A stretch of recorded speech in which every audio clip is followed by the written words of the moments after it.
Supplements are often a convenience thing for elite athletes, but actually there's so many other things to consider before you would consider a supplement. It's like putting the icing on a cake before you've got the cake if you don't sort out everything nutritionally or your hydration beforehand. So look at the type of training you're doing and the type of fuel that you're putting in prior to ensure that you've got enough energy for that, and then making sure you get everything in recovery. So some carbs, protein, and obviously some fluids to rehydrate. So getting all of that right means that you're making the most out of training and getting the adaptation from it. There's also other kind of psychological cues and things that you could work on with your coach. So make sure that all of those things are right before you start to consider a supplement. Then it's thinking about, actually, could it be just that you're not quite getting enough macronutrients because you're training so many times in the day? And that's when we might consider something like a protein or a carbohydrate supplement for convenience and for the fact that you just don't have that amount of time in the day to prepare your foods.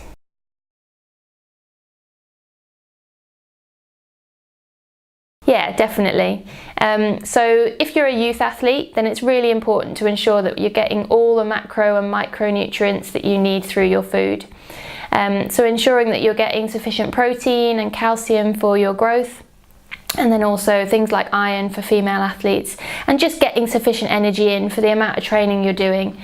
Remembering that you'll still be doing activities throughout the day and things like PE classes. And then level of competition. So as the level increases, that's when we start to see training load increase as well. And that's where potentially, if you're either not great at preparation or you don't have a lot of time because you're working alongside your training, that's where sometimes supplements might become important, because it means that we can make sure that you are getting enough of the carbohydrate or protein that you need to adapt to training, even if you can't get it through your food.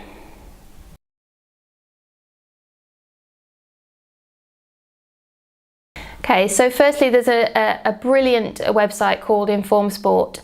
So they are a risk minimization program. So what they do is they test a batch of the supplement that you might be using, and to check that it's free from a number of different contaminants or drugs. So anything that's on the prohibited list with WADA, so the World Anti-Doping Agency.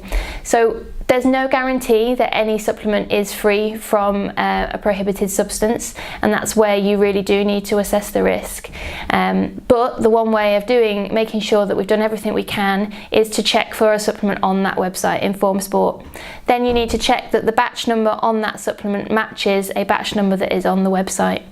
And that way you'll know that some of that product has been tested, and that's the most amount of guarantee you're ever going to get. So if a product isn't on Inform Sport, then your options really are to find an alternative that is, or to find a food that is going to help you with that instead. So basically, if it's not on Inform Sport or you can't find the batch number, then you shouldn't be using it.